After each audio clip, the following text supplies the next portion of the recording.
We experienced almost 400 K2 related overdoses in a 6-week period. Well, when you're using K2, you don't know what you're putting into your own body. This is probably one of the most complex group of compounds that we've experienced. When I took K2, I felt like my brain was melting. My hands would start trembling and shaking. This is a story about the drug K2, also known as spice or fake weed. K2 is a synthetic cannabinoid acting on the same brain receptors as THC. The man-made chemical is then sprayed onto a leafy substance and packaged for sale. Side effects can include severe paranoia, psychotic behavior, even bleeding from the eyes and ears. And it can be purchased for as little as $5 on the street and in some stores. Stumbling people bracing to hold themselves up at the corner of Myrtle Avenue and Broadway. Some residents call it zombieland. Police officers found themselves with one person after the other strung out on the cheap drug. Overdose after overdose of people on K2 in Brooklyn. Right now we're about to do a ride along in a neighborhood here in Brooklyn that has been heavily impacted by K2.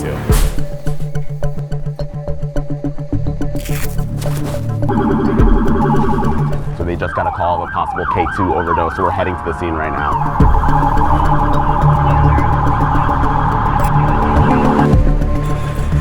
All we know is that somebody overdosed here, and it's a fatal overdose. That means the person did not make it, from what I was told. K2 is a big problem that's affecting the community. We took almost 400 K2 related overdoses from mid-May up into the end of June. So that was not a K2 related overdose, although a 33-year-old man is laying upstairs in this apartment building dead. Heroin, crack, cocaine, we don't know. Even if it's one incident, it's going to be fully investigated. Oh, 100%. Every overdose that in here in this borough, and actually in the city, is investigated thoroughly by the Detective Bureau. When we look at where this K2 epidemic is happening, we're seeing it around a lot of our homeless shelters, people who are down and out.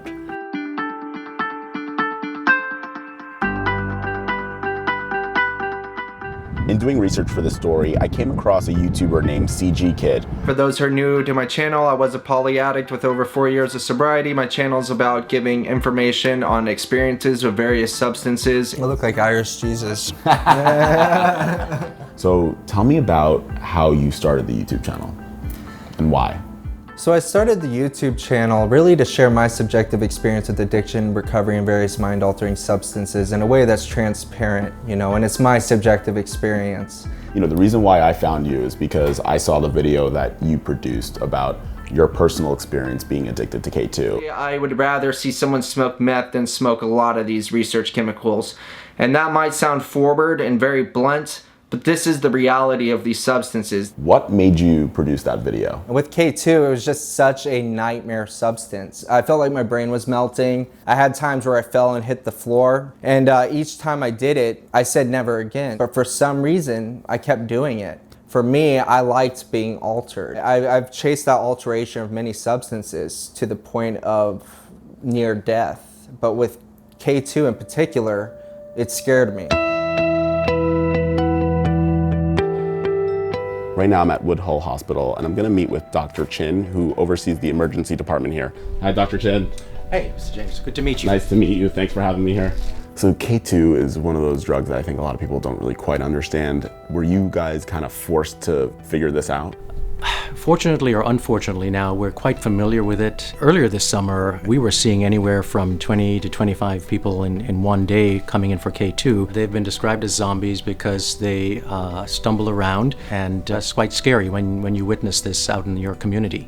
Our system, Health and Hospitals, actually created this booklet so that the community can really get the lowdown on what this really is, what some of the potential side effects are, and that this is something that they really should not be messing with. Synthetic cannabinoids encompass a group of more than 200 different substances. Once a particular type of synthetic cannabinoid becomes banned or illegal, then the folks who sell these just create another one.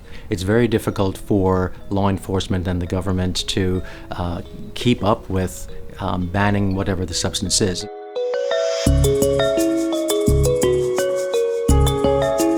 Right now we are inside the Forensics Investigation Unit of the NYPD, and I'm about to meet Deputy Chief Katranakis, who oversees the entire forensic investigations for the NYPD.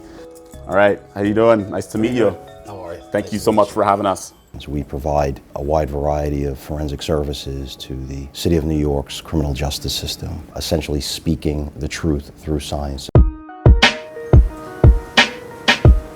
Can you kind of take me through how you do this? We'll weigh the sample and add a solvent, so that solvent will extract, if any, material off those leaves. Got it. So that liquid is going to be pipetted into these small vials, and then it will be injected. And then on the computers, we're able to look at our data and form a conclusion. Got it. So in this sample, what do you conclude? XLR11 is present in the sample. Meaning it is a synthetic cannabinoid. So it's K2. We have K2 here. Yes. Wow. We are doing more testing. We are identifying more compounds. Cocaine is cocaine is cocaine. Heroin is heroin is heroin. But now we're looking at hundreds of thousands of varieties of synthetic cannabinoids. So one of the really cool things about the CG Kids YouTube channel is that he actually puts his phone number on every single video description that he posts. So how many texts are you getting a day? Across all social media platforms, it's roughly 200. So the text messages I get about K2 are the most difficult ones. It's always trauma. It was the most terrifying thing I've ever experienced. I think I went into a state of psychosis, and I forgot where I was. I forgot my name. I remember looking at my cell phone and being so confused and frustrated because I didn't know what it was or what it was for. I'm just very worried for my health, and I don't know who to talk to about this stuff, and you seem very knowledgeable on this subject. I listen as a friend. I'm just like, yo, man, I remember being there. And, you know, I can relate, and I'll share what worked for me, you know, my subjective experience with recovery, and give them hope it's possible. This is like where all of our K2 calls emanated from a couple months ago. As you can see, it's clean. We have cops stationed on every, like around the corners. Must make you feel proud to drive here today and not see people strung out. This is what our community deserves right now. We don't want them seeing people laid out over a cheap high.